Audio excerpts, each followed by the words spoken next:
보통 하루에 1000개씩 들어와요. 셀 수도 없습니다. 그냥 알람 켜놓으면 그냥 계속 떠요. 그냥 내가 여성이라는 사실 하나로 그 많은 라이크를 받는 거예요. 그걸 통해서 내 자존감이 올라가는 경험을 하고.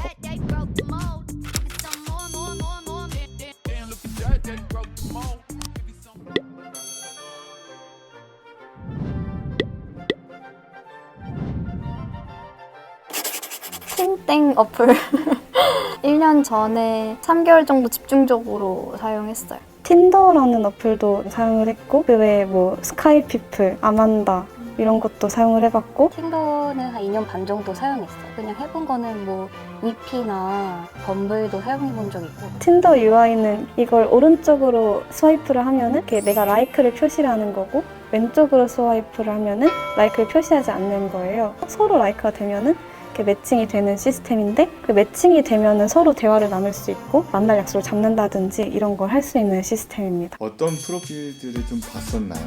남자분들 소개글을 보면 그 사이즈가 기재되어 있어요. 키, 몸무게, 그리고 마지막에 이제 10cm대의 수치가 적혀져 있었어요. 신기하게 다들 비슷하게 적으시더라고요. 프로필 상에서도 검사지 올리는 것들 있잖아요. 성병 검사, 막 가다시 이런 거 다 그냥 그런 사람들 진짜 비일비재한 거 많다 보니까 인상 깊었던 건 헬스장 이런 데서 좀 약간 나시 같은 거 있고 저는 허벅지 이렇게 바지 걷어 올려가지고 몸자랑이 아니면 재력자랑 요즘 쓰는 은행 어플들 자산 너무 이렇게 뜨니까 그거를 그냥 캡처해서 본인의 자산이 이만큼이다. 이 모든 거를 자연스럽게 한 샷에 넣기 위해 이제 비싼 시계를 차고 핸들의 가운데 로고 딱 박혀 있잖아요. 일파분들이시면 뭐 가우닉 변호사나 이런 분들이면 그냥 약간 양복 입고 어때요? 그런 거 보면? 피하고 싶어요. 대화하고 싶지 않아요. 내세울 게 이거밖에 없구나. 관계가 발전했을 때 그 역시 마찬가지로 나의 그런 조건들을 따질 것 같다? 여러분들은 어떤 기준으로 남성분들을 라이크 하셨나요? 첫 사진이 되게 중요하긴 해요. 나는 당신한테 무해한 사람이고 나는 정말 친구를 찾으러 왔다. 자기 모습과 함께 어느 정도 첫 사진에 담겨야 하기 때문에 특히 좀 좋았던 거는 취향이 드러나는 소개 같은 게 좋았어요. 요리를 좋아한다고 하면 자기가 직접 한 요리 사진이라든지 등산을 좋아하면 등산에서 한 사진이라든지 좀 그렇게 특정되는 사람이 좀 좋았어요. 여러분들은 프로필 어떻게 꾸몄었나요? 지인이 혹시 누가 알아볼까봐 저는 일단 제 얼굴 사진이나 모습이 포함된 거는 하나도 안 올렸어요. 감성 사진들만 3-4개 해놨었어요, 사실. 저는 저 자신을 하나도 안 노출하는 사진만 올렸으면서 다른 분들은 어느 정도 이렇게 그래도 실루엣이라도 노출되길 원하는 모순적인 마음이 있는 것 같아요. 그러니까 채팅부터 다짜고짜 그러니까 성관계에 대한 얘기를 하시는 분이 나오는 거예요. FWB, ONS 지향합니다. FWB는 프렌즈 위즈 베네피트고 ONS는 원나잇 스탠드라고 그러니까 흔히 말해서 섹스 파트너인 거죠. 틴더라는 소위 일탈의 영역에서만 표시할 수 있는 그런 것들을 표시했거든요. 근데 저도 얼굴은 다 모자이크 처리를 했는데 좀 몸매가 좀 잘 드러나는 사진들? 문제가 될 만한 그런 사진은 아니었지만 저는 사진은 주로 셀카를 많이 올렸고 얼굴 사진을 공개하고 뭔가 몸매가 드러나는 사진을 올리면 소위 뭔가 잘생긴 사람 인스타에서 인기 있을 것 같은 남자들 그런 남자들이 라이크가 와요. 이렇게 딱 매칭이 돼서 첫 메시지가 특정 신체 부위 엄청 예쁘네요. 몸이 너무 섹시해 뭐 이런 식으로 얘기를 한다든지 몸매에 대해서 평가를 받고자 하는 마음이 저한테도 없다고 할 수 없거든요. 근데 그럴 때마다 제가 마음이 복잡한 거는 내가 이렇게 불편해도 되나? 그냥 받아들였던 게 그냥 나는 관심 받고 싶어. 나 좀 칭찬 좀 받고 싶어.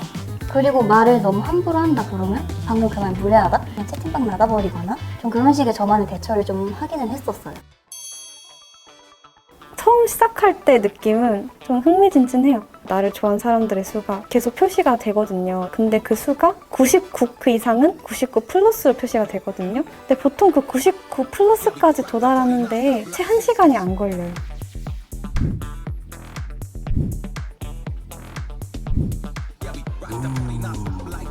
제가 했을 때는 여자가 2%라 그랬어요.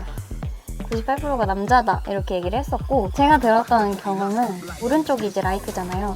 그러면 스와이프를 이렇게 해요. 그냥 보지도 않아요. 어쨌든 여자겠거니. 그제야 겨우 내가 막 대화할 수 있는 상대가 생긴다는 거예요. 매칭은 정말 막 수십 명 이렇게 해도 되거든요. 이렇게 쌓여 이렇게. 엄청 쌓이잖아요. 그래서 이 사람이 답장 안 하면 다음 사람이랑 얘기하고 10명 넘게도 한 번에 채팅을 하게 될 때도 있었던 것 같아요. 그러면 진짜 스포츠하는 기분이 들어요. 내가 이대화 쳐내고 이대화 쳐내고 막 이 사람이랑 했던 얘기 기억하면서 막 이렇게 하고 언젠간 섞여서 알아차리는 사람도 있어요. 지금 다른 애랑 얘기하고 있는 거 나랑 헷갈린 거 아니야?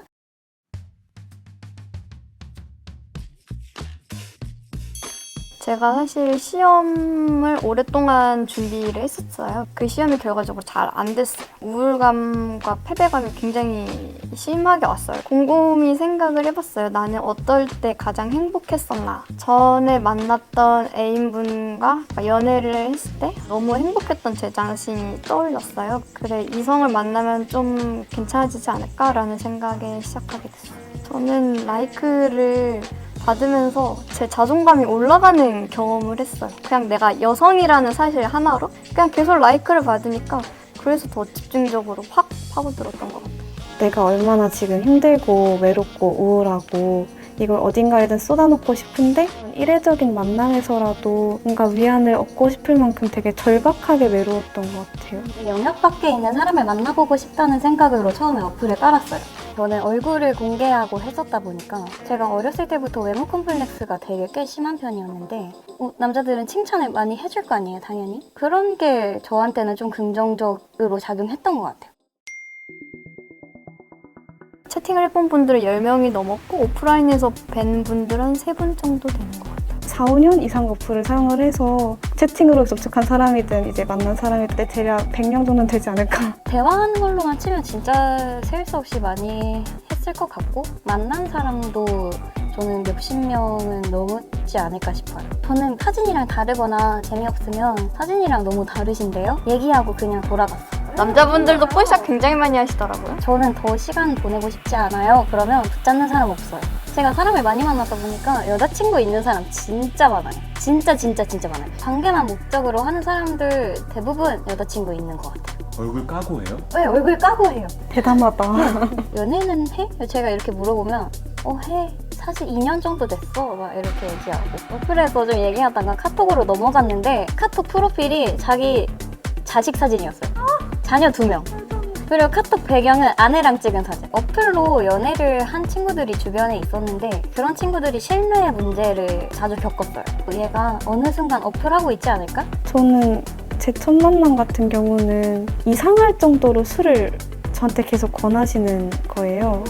주는 대로 근데 다 받아 마시면 내가 너무 취할 것 같은데 어떡하지 하다가 참다가 말했어요. 진짜 더 이상 못 마실 것 같다. 그래 그럼 마시자. 저는 되게 배려준 줄 알고 계산을 하고 나왔는데 너무 자연스럽게 저를 끌고 모텔촌 쪽으로 가는 거예요. 그게 합의된 것인 것처럼 되게 그 순간에 제가 위협을 느꼈어요.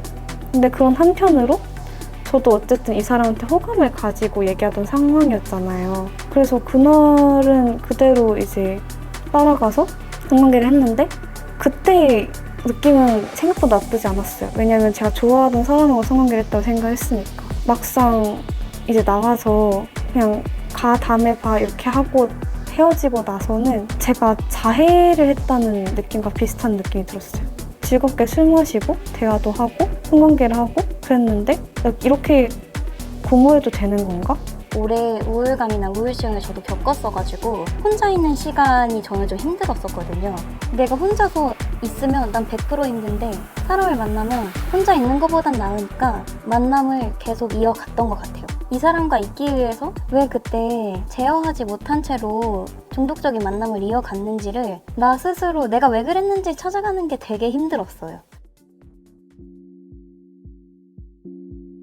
성관계를 하는 상황이 되었을 때 갑자기 태도가 변하는 남성분들이 계셨어요. 둘만 있는 상황에서 갑자기 고압적인 분위기로 변해서 명령을 한다든지 처음에 차라리 나는 이런 성향을 가지고 있으니까 너도 그런 성향이었으면 좋겠다고 말을 하면은 차라리 괜찮은데 내가 어떠한 방어도 할 수 없는 상황에서 그런 식으로 행동을 해버리면은 정말 당황스러워요. 저한테 녹음한 걸 들려준 사람이 있었어요. 다른 사람이랑 상호 합의하에 녹음을 했대요. 또 제가 확인할 방법이 없고 만약에 제가 그 사람이랑 관계를 했다면 그 사람이 또 녹음할 수도 있는 거고 저는 성병도 위험에 노출돼 본 적이 있는데 그때가 이제 제일 저 스스로가 더럽다? 결국 이렇게까지 되네? 근데 뭐 성병이라는 게 내가 정상적인 연애 관계 과정에서도 얻을 수 있는 거고 어쨌든 저도 제가 했던 일에 저도 책임을 지는 거고 괜찮아지기까지 시간은 좀 오래 걸렸는데 내가 사실 그 모든 관계들 내가 원해서 한 게 아니었던 것도 많다 보니까 그냥 나는 그 사람과의 시간이 필요했던 건데 그걸 그 시간을 위해서 내가 어쩔 수 없이 관계까지 해야 되는 부분들이 있었던 건데 그럴 때 내가 왜 그랬지? 내가 왜 결국 이렇게까지 나를 내버려뒀지? 그런 거를 계속 생각하면서 왜를 계속 찾았어요.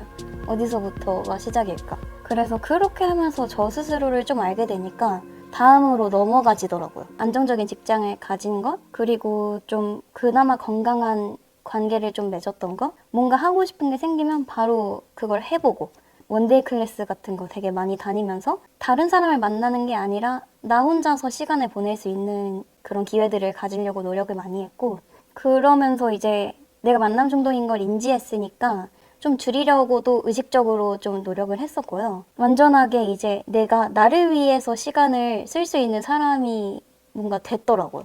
되게 뭐 관계뿐만 아니라 모든 것도 그렇지만 관계에서 특히 좀 낭만이 사라졌다라고 생각하거든요. 작금의 어플이 아닌 다른 모든 영역에서도 조금씩 그런 것 같지만 서로 간에 실익을 따지게 되는 것 같아요. 저도 연애를 짧게 되게 많이 해왔었는데 헤어질 때마다 이 사람은 이게 별로니까 다음엔 이걸 채워봐야지. 이걸 채웠더니 또 이게 별로네. 이거를 몇 번을 겪어보니까 내가 아무리 이전의 결핍을 채우려고 해도 또 기상천외한 어떤 문제가 발생하더라고요. 그러고 생각해보니까 그럼 나는 모자람이 없는 사람인가? 우리 모두가 다 모자란 부분이 하나씩 있는데 내가 어떻게 완전 무결한 사람을 찾을 수 있지? 그때부터 이제 나는 어떤 사람인지? 그런 걸 좀 생각하게 됐어요.